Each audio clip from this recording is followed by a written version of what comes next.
shake it, baby.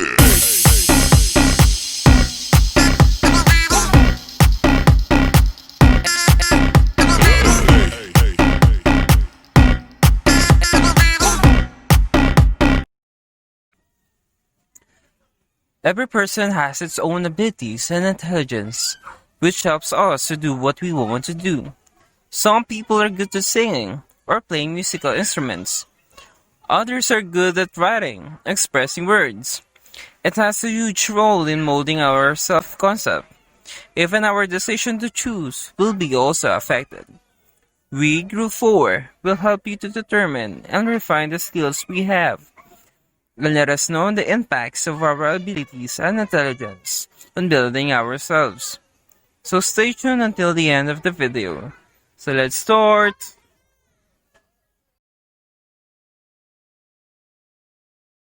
So what is ability?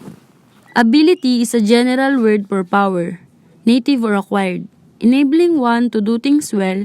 It is also determined as skill, talent, or capacity of person to do something, especially the physical, mental, financial, or legal power to accomplish something.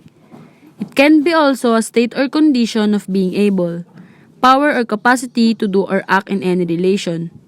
Competence in any occupation or field of action from the possession of capacity, skill, means, or other qualification. So I listed some examples of ability that person can have. And these are ability in good communication skills, ability in critical thinking, ability in self-motivation, being flexible, being a quick learner, and lastly, ability in good time management.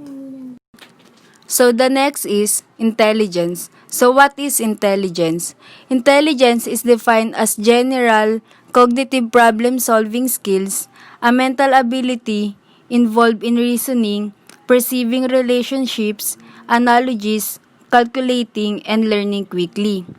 The ability to learn or understand or to deal with new or trying situation. Intelligence is generally understood as the ability to understand and adapt to the environment by using inherited abilities and learned knowledge. Intelligence is most often studied in humans but has also been observed in both non-human animals and in plants. Intelligence in machine is called artificial intelligence, which is commonly implemented in computer systems using programs and sometimes specialized hardware.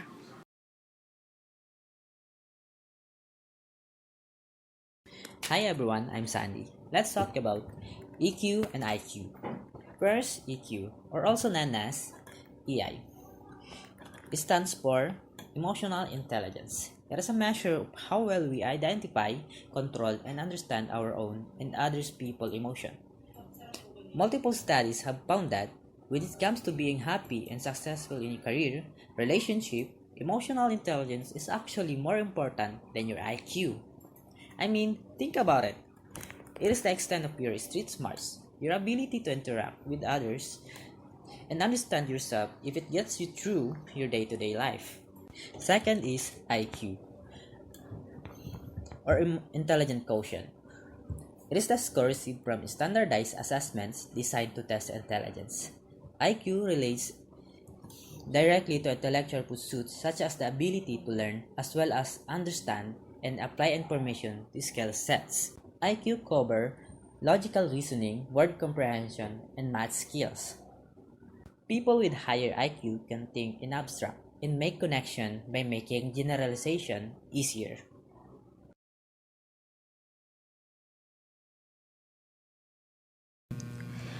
Bodily kinesthetic learners prefer bodily information over other forms. Movement serves as an aid to their memory and they remember movement from other as well as their own. They may seek out touching and manipulating objects when learning about them.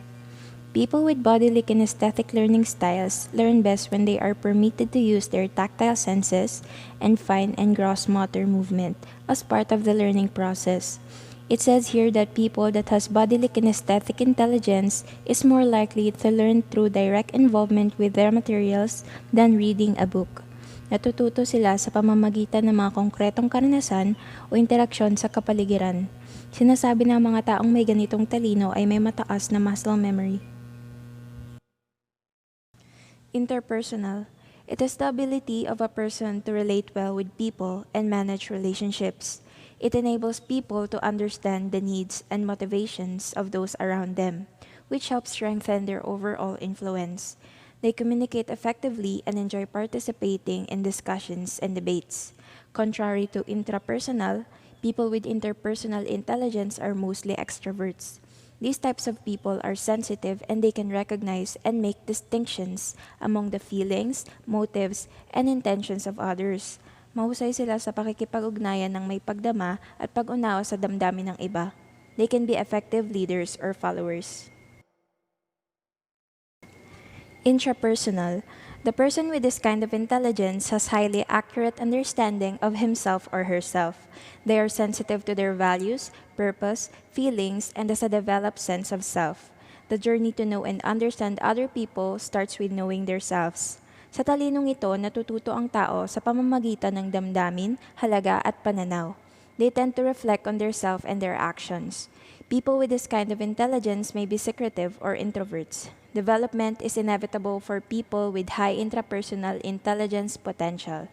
They can constantly look for new life philosophies and ways to improve themselves.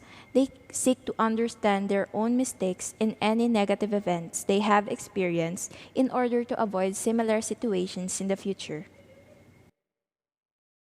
Naturalist. A person with this intelligence possesses the ability to seek patterns in the external physical environment. People with naturalist intelligence have a sensitivity and appreciation for nature.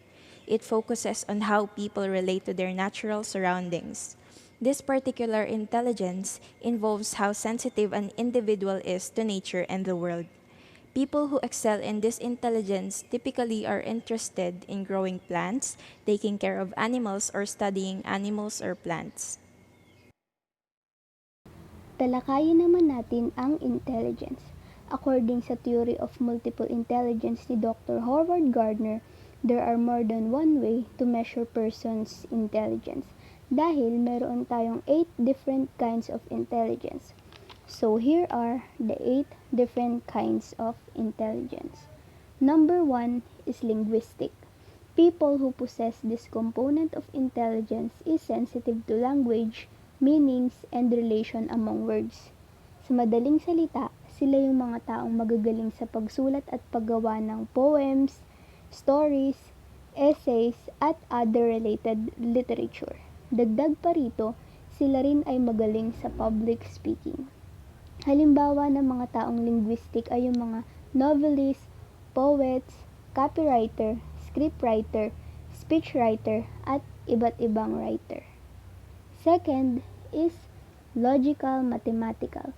These intelligence components cover abstract thought, precision, counting, organization, and local structure, enabling the individual to see relationship between objects and solve problems such as those in algebra and actuarial concern. Sa logical mathematical naman, sila yung taong magaling sa logical reasonings at problem solving. Kadalasan, sila yung mga taong mathematicians at talagang magagaling sa math. Third is musical. This intelligence component gives people the capacity to create and understand meaning made out of sounds and to enjoy different types of music. Dito naman pumapasok ang mga taong mahilig mag-appreciate ng music, magagaling kumanta at maraming alam na musical instrument. Kadalasan, sila ay mga singer, musician, at vocal coaches. Third is spatial. This intelligence component enables people to perceive and manipulate images in their brain and to recreate them from memory such as in making graphic designs. Ang spatial naman, sila yung mga taong creative, magagaling sa mga puzzles, artist at magaling mag-drawing.